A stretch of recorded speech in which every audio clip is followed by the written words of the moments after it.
소망의 신앙이라고 하는 제목으로 우리 말씀 함께 나누겠습니다. 오늘은 변화산에서 일어난 예수님 발자취를 우리가 따라가 보겠습니다. 예수님께서 베드로와 야고보, 요한을 데리고 이제 높은 산에 올라가셨습니다. 자, 그런데 그곳에서 아주 놀라운 일이 벌어졌던 거예요. 갑자기 예수님이 함께 올라갔던 그 제자들 앞에서 변형되신 겁니다. 그 얼굴이 해같이 빛났다 그러고 또 옷이 빛과 같이 희어졌다라고 합니다. 게다가 모세와 엘리야가 예수와 더불어 말하는 것이 보이는 거예요. 이 유대인들에게 있어서는 모세, 엘리야 정말 이마만큼 존경하는 인물이 없는 거죠. 대단한 인물이 없는 거예요. 그러니까 이 베드로와 야고보, 요한이 그 모습을 보고 아주 놀래 자빠지는 거예요. 놀란 거죠. 자, 우리는 이것을 예수님의 변화산 사건이다라고 말을 하는데요. 오늘 본문을 자세히 보면 1절 처음에 뭐라고 되어 있죠? 1절 처음에 이렇게 시작합니다. 엿새 후에. 즉 엿새 전에 무슨 일이 일어나고 나서 그리고 지금 이 변화산 사건이 일어났음을 말하고 있는데요. 이는 그 사건과 지금의 이 변화산 사건이 연관이 있다라고 하는 것입니다. 자, 무엇일까요? 엿새 전에 무슨 일이 있었을까요? 21절에 이렇게 나옵니다. 이때로부터 예수께서 자기가 예루살렘에 올라가 장로들과 대제사장들과 서기관들에게 많은 고난을 받고 죽임을 당하고 제3일에 살아나야 할 것을 제자들에게 비로소 나타내시니. 자, 무슨 말씀을 예수님이 하셨냐면 엿새 전에 예수님께서 처음으로 그 제자들에게 자신의 죽음과 부활에 대해서 말씀을 하셨단 말이에요. 말씀을 하셨던 거예요. 자, 여러분, 지금 이 말씀을 듣고 제자들은 어떻게 반응했을까요? 예수님이 무슨 말 했다고요? 나 이제 죽을 거야. 그리고 부활할 거야. 이 말씀을 하셨다는 거예요. 자, 그랬을 때 그 제자들은 어떻게 반응을 했을까요? 아, 그러세요. 아, 그렇군요. 예, 알겠어요. 자, 이렇게 덤덤하게 반응을 했을까요? 아니겠죠. 절대 그럴 수 없을 거예요. 그동안 3년 반 동안 함께 동고동락하면서 진짜 예수님만 바라고 여기까지 오지 않았습니까? 그죠? 자기 직업도 다 버리죠. 그 다음에 배도 버렸죠. 아버지도 버렸죠. 자기가 이제 그 부를 모을 수 있는 세리 직업도 버렸죠. 뭐 하던 일 다 버리고 오로지 예수님만 지금 3년 반 동안 쫓아왔잖아요. 자, 그런데 예수님이 갑자기 나 죽을 거야. 이 말씀을 하신 거예요. 그러니 제자들이 정말 엄청나게 당황을 했을 거예요. 자, 이 말을 들은 베드로의 반응을 보면 우리가 알 수 있습니다. 그들이 얼마나 당황했는지요. 22절에 보니까 베드로가 예수를 붙들고 항변하여 이르되 주여 그리 마옵소서 이 일이 결코 주께 미치지 아니하리이다. 스승인 그 예수님 앞에서 제자인 베드로가요 뭐라고 하냐면 예수님을 붙들고 항변했대요. 그런 일은 결코 일어나지 않을 겁니다. 화를 내는 것 같이 그렇게 말을 했던 거예요. 자, 이 말 때문에 베드로가 예수님께 사탄이라는 소리를 듣지만 이것처럼 제자들이 지금 엄청나게 당황했다라고 하는 것을 우리가 볼 수가 있는 거죠. 스승이 죽는다는데 제자들이 가만히 있겠어요? 제자들은 지금 충격의 도가니에 빠져 있는 겁니다. 자, 그리고 나서 엿새가 지났어요. 엿새가 지났어요. 여러분 한번 상상을 해보세요. 그 엿새 동안 제자들의 심정이 어땠겠어요? 초상집이었을 겁니다.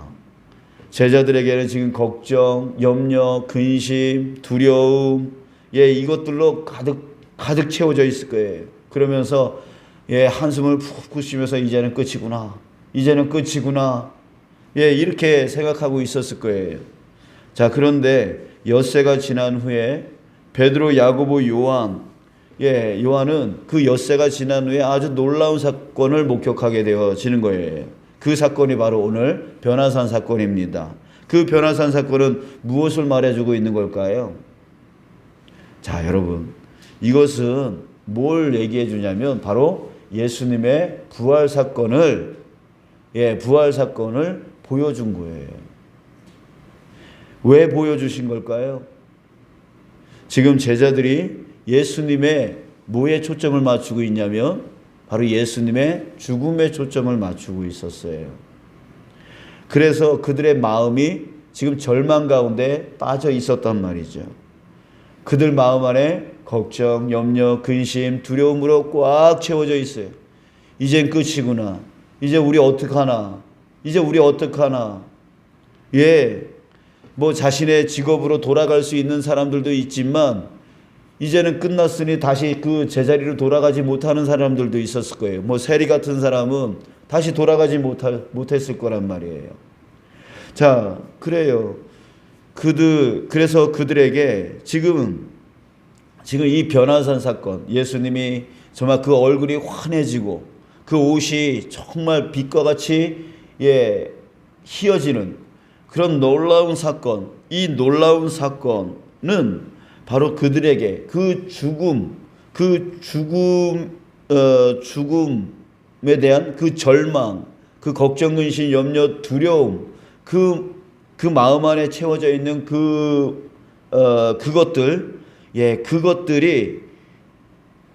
그것들을 완전히 다시 바꿔 놓을 수 있는 사건이 되어진 것이죠. 그러니까 죽음이 끝이 아니라 반드시 부활하여 모든 것을 성취할 것이다. 이것을 지금 예수님이 제자들에게 미리 보여준 거예요. 그 세 명, 베드로, 야고보, 요한에게 미리 보여주신 거예요. 야, 죽음이 초점이 아니야. 죽음이 초점이 아니라 부활이 초점이야.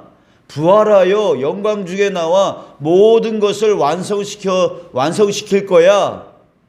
이 죽음에 초점을 맞추고 있었던 이 제자들에게 바로 부활이 초점이다라고 하는 것을 보여주는 사건이 바로 변화산 사건이다라고 하는 거예요. 사랑하는 여러분, 우리의 신앙은 어떤 신앙입니까? 혹시 죽은 예수님에 초점을 맞추는 신앙은 아닌가요? 죽은 예수님께 초점을 맞추는 신앙은 그 마음 가운데 뭐가 꽉 차 있냐면 절망, 걱정, 염려, 근심, 두려움, 이런 것들이 꽉 차 있는 신앙이 바로 죽은 예수님께 초점을 맞춘 신앙이에요. 여러분, 무엇을 보아도 이런 사람들은요, 절망을 먼저 생각합니다. 사람을 볼 때, 아유, 저 사람은 이래서 저래서 안 돼. 사람을 볼 때에 절망부터 생각을 합니다. 안 되는 점만 봅니다. 그래서 비판하고 부정적으로 말을 합니다. 여러분들 그 일을 볼 때도 역시 마찬가지예요. 가정 일을 볼 때도, 또 직장 일을 볼 때도, 또 교회 일을 볼 때도 똑같아요. 나 이거 못해. 이래서 못해. 저래서 못해. 이렇게 일에 대해서도 절망적으로 보는 거죠. 부정적으로 말을 합니다. 또 관계 문제, 상처 문제, 건강 문제, 신앙 문제 등등 이 모든 것을 또 어떻게 보냐면 절망적으로 봐요. 아유, 이 관계 이거 해결 안 돼. 이 상처 이거 해결 못해. 건강 이거 안 나. 신앙 문제 나 회복될 수 없어. 나 다시 믿을 수 없어. 이렇게 절망적으로 보고 안 된다고만 합니다. 이게 어떤 사람입니까? 바로 예수님의 죽음에 초점을 맞춰서 절망적이고 걱정, 염려, 근심, 두려움이 꽉 차 있는 예수님을 믿는데 어떤 예수님을 믿냐면 죽은 예수님을 믿는 거예요. 그러다 보니까 절망이 그 마음 안에 꽉 차 있는 거예요. 그래서 보는 것마다, 보는 사람마다, 보는 일마다, 보는 문제마다 다 절망적으로 먼저 생각을 해요. 안 된다고만 해요. 못한다고만 해요. 이게 바로 죽음에 초점을 맞춘, 예수님의 그 죽음에 초점을 맞춘 신앙, 그런 사람들의 모습이에요. 하지만 여러분, 이래서 예수님이 변화산 사건을 제자들에게 보여주셨던 겁니다. 죽은 예수님께 초점 맞추지 말라고요. 예수님은 반드시 부활하고 함께 하실 거라는 거. 그리고 또 오늘 본문에는 한 가지 사건이 더 있는데요. 그게 뭐냐면 하나님의 음성이 들렸다는 거예요. 이는 내 사랑하는 아들이요 내 기뻐하는 자니 너희는 그의 말을 들으라. 여기서 내 사랑하는 아들이라고 하는 뜻이 무엇이겠습니까? 바로 하나님의 사랑하는 아들이다. 이거는 바로 전능하신 하나님의 상속자다. 하나님의 그 전능하심을 그대로 이어받을 자다라고 하는 뜻이에요. 자, 그러니까 부활하신 예수님은 어떤 예수님입니까? 살아계시고 전능하신 하나님이란 뜻이에요. 살아계시고 전능하신 하나님. 여러분, 예수님은 죽은 예수님이 아닙니다. 예수님의 죽음은 단지 우리 죄를 사해 주시려고 우리 대신 잠시 죽으셨던 거예요. 그 날수는 3일밖에 안 돼요. 3일밖에. 그 죽으신 거는 실패도 아니고 뭐도 아니고 다른 것도 아니에요. 그냥 우리의 모든 죄를 짊어지고 죄인으로서 대신 죽으셨던 사건이에요. 예수님의 죽음은 3일밖에 안 된다고요. 3일밖에 안 된다고요. 그 이후에 예수님은 어떻게 하셨어요? 사흘 후에 다시 부활하셨다고요. 살아계시다고요. 그 살아계신 주님이 어떤 분이라고요? 사랑하는 아들이라고요. 하나님의 사랑하는 아들, 전능하신 아들이라고요. 전능하신 하나님이라고요. 그러니까 지금 주님은 살아계십니까? 죽으셨습니까? 그 살아계시고 전능하신 주님이 어디 계십니까? 나와 함께하고 계시는 거예요. 우리는 그래서 죽음에 초점을 맞추는 신앙을 가진 자가 아니라 부활에 초점을 맞추는 신앙을 가진 자들이에요. 살아계시고 전능하신 그 하나님, 그 주님이 지금 나와 함께 하시다라고 하는 것을 믿으며 살아가는 자이다라고 하는 것이죠. 할렐루야. 아멘. 바로 그게 우리의 신앙인 거예요. 베드로를 한번 보세요. 절망 가운데 있었던 베드로가 예수님의 그 변형된 사건을 보고 다시 힘을 얻어서 무슨 말을 하냐면 자기가 무슨 말을 하는지도 모르고 너무나 기뻐가지고 이런 말을 하는 거예요. 너무 좋다고 초막셋을 짓겠다는 거예요. 하나는 예수님을 위해서, 하나는 모세를 위해서, 하나는 엘리야를 위해서 너무나 기뻐가지고 예수님이 그 변형된 모습이 너무나 기뻐가지고 그 살아있는 그 엿새 동안에 이들은 절망 가운데 있었고 걱정, 염려, 근심, 두려움 가운데 왜? 죽음에 초점을 맞추니까 그들이 그렇게 되어 있었는데 지금 변형된 예수님의 모습을 보니까 너무나 좋은 거예요. 여러분, 우리의 신앙이 바로 이런 신앙이 되어져야 된다고요. 예수님이 살아계시고 그 전능하신 그 옷을 입고 우리와 함께 계시다, 살아계시다, 역사하고 계시다 라고 하는 그 예수님을 바라보며 살아가는 그 신앙을 우리는 가지고 있어야 된다고요. 자, 그렇습니다. 우리의 신앙이 이래야 되는 거예요. 절망의 신앙이 아니라 무슨 신앙을 가지고 있어요? 소망의 신앙을 가지고 있어야 되는 거예요. 왜? 살아계시니까. 그분이 전능하시니까. 그 전능하신 주님이 나와 함께 하고 계시니까 이게 바로 소망의 신앙이에요. 아무리 사람이 개차반처럼 보이더라도 살아계시고 전능하신 예수님이 함께 하셔서 고쳐주시고 성장시켜주시고 성화시켜주셔서 크게 사용하신다는 그 소망을 가져야 되는 거예요. 베드로를 보세요. 그는 어떤 사람이었어요? 실수투성이었어요. 엉망진창이었어요.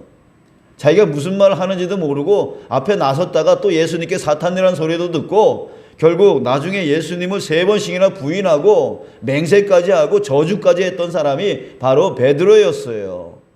이 사람이 가룟 유다하고 뭐가 차이가 있어요? 가룟 유다도 예수님 버렸고 베드로도 예수님 버렸던 사람이에요. 그런데 부활하신 주님께서 그를 변화시켜 주셨어요. 성장시켜 주셨어요. 그래서 최고의 제자가 되었어요. 개차반이었던 그 사람이 예수님이 살아계셔서 전능하심으로 역사해 주셔서 그를 고쳐주시고 회복시켜 주시고 그 어느 누구보다도 훌륭한 최고의 제자가 되어지게 완성시켜 주셨어요. 우리 교회에도요, 절망적인 삶을 살다가 예수님 믿고 회복되고 변화되고 성장해서 크게 쓰임받는 분들이 많이 계십니다. 여러분들이 직접 보셨잖아요. 그런데 아유, 저 사람은 안 돼. 저 사람 지금 저래서 안 돼. 이래서 안 돼. 여러분 그런 말 할 수 있어요? 그런 말 한다는 거는 뭐예요? 죽은 신앙이에요. 죽은 신앙. 죽음의 신앙이에요. 죽음의 신앙. 절망의 신앙이에요. 예수님이 살아계시지 않다라고 말하고 있는 신앙이에요. 아니에요. 예수님은 살아계십니다. 예수님은 전능하십니다. 그분을 믿는 게 바로 소망의 신앙이요. 그래서 그 소망의 신앙을 갖고 있는 사람은 사람을 보더라도, 개차반인 사람을 보더라도 그 안에서 뭘 찾아요? 소망을 찾아요. 소망으로 봐요. 그러면서 그 사람들을 위해서 기도해 줄 뿐이지 저 사람 왜 저래? 라고 비판하지 않는다고요. 비판한다면 그것은 바로 절망의 신앙을 갖고 있는 거예요.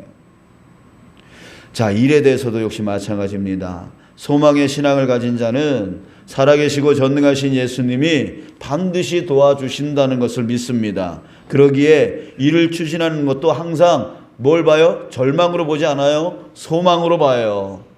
이 일 안 된다라고 보지 않고 이 일 된다라고 봅니다. 왜요? 내 힘으로는 안 되죠. 내 능력으로는 안 되죠. 그러나 누가 계십니까? 전능하신 예수님이 살아계시다는 거죠. 우리와 함께하고 계신다는 거죠. 우리가 기도하면 능히 어떤 것도 이루어진다라고 하는 것을 믿는 사람들, 이런 사람들은 어떤 일을 보더라도, 내 가정을 보더라도 소망을 봐요. 내가 하고 있는 사업과 그 일을 보더라도 소망을 봐요. 내가 교회에서 하고 있는 이 교회 사역도 소망으로 보는 거예요. 된다, 이렇게 보는 거예요. 여러분, 지난 7개월을 한번 보세요. 우리는요, 오병이어 사건과 같은 기적을 우리는 체험했습니다. 그동안 이루지 못했던 일들, 그리고 감당하기 어렵다라고 말하는 그 재정, 그래서 안 된다라고 생각했던 그 모든 일이요, 이루어졌고요. 그럼에도 불구하고 대출빚을 지지 않았단 말이죠. 여러분, 이게 기적이 아니고 뭐예요? 이게 은혜가 아니고 뭐예요? 이게 내 힘으로 되는 거예요? 내 능력으로 되는 거예요? 아니잖아요. 주님이 우리와 함께 하신 거잖아요. 우리에게 채워주시고, 대출 하려고 했는데 못하게, 막으셔가지고, 야, 내가 하나님 됨을 알지어다 라고 하면서 하나님 되신 그 주님을 볼 수 있도록 그 대출 딱 막으셔서 다 채워주셨잖아요. 그거 우리가 지금 은혜를 체험했고 그 은혜를 지금 누리고 있잖아요. 그래서 우리 저 식당 카페에서 정말 즐겁게 교제 나누고 리프트 잘 타고 올라가고 또 예배 드릴 때 선명한 화면으로 예배할 수 있고 음향으로 예배할 수 있고 얼마나 우리가 그 은혜를 누리고 있습니까? 여러분, 앞으로도 우리는 더 큰 일을 이뤄나갈 수 있음을 믿습니다. 아멘. 왜요? 우리 힘이 더 튼튼해졌나요? 아니에요. 우린 똑같아졌죠. 똑같아요. 우리는 연약해요. 근데 누가 계세요? 살아계시고 전능하신 예수님이 함께 계신다는 거예요. 예수님이 죽으신 게 아니에요. 예수님이 살아계신다는 거예요. 자, 여러분, 해결하기 어렵다고 하는 관계 문제, 상처 문제, 건강 문제, 신앙 문제도 역시 마찬가지입니다. 예, 마찬가지예요. 우리에게 살아계시고 전능하신 예수님이 함께 하시는 한 이 모든 것은 반드시 해결될 줄 믿습니다. 예, 해결될 줄 믿습니다. 그래서 안 된다라고 말하지 않고 예, 된다라고 말하는 신앙을 우리는 가져야 됩니다. 자, 다시 한번 말씀드립니다. 죽은 예수님께 초점을 맞추지 마십시오. 그러면 절망의 신앙이 됩니다. 모든 것을 절망적으로 보게 됩니다. 부활하신 예수님께 초점을 맞추십시오. 그러면 소망의 신앙이 됩니다. 모든 것을 소망적으로 보게 됩니다. 자, 이제 금기어가 있습니다. 안 된다. 이거 우리 금기어입니다. 예, 금기어. 이것은 안 된다고 생각하는 자기 기준으로 보기 때문에 그렇게 되는 거예요. 예, 이런 사람들은 절망이 꽉 차 있습니다. 자, 능력 주시는 자 안에서 능치 못할 일 없다라고 말하십시오. 이것이 우리가 반드시 해야 될 말들입니다. 왜요? 이것은 살아계신 주님을 기준으로 보는 사람들의 모습인 거죠. 이 사람은 소망이 꽉 차 있습니다. 예, 우리는 소망의 신앙, 예, 이 소망의 신앙을 갖고 살아갈 수 있는 그런 자 되어졌음을 여러분 믿으시길 주님의 이름으로 축복합니다.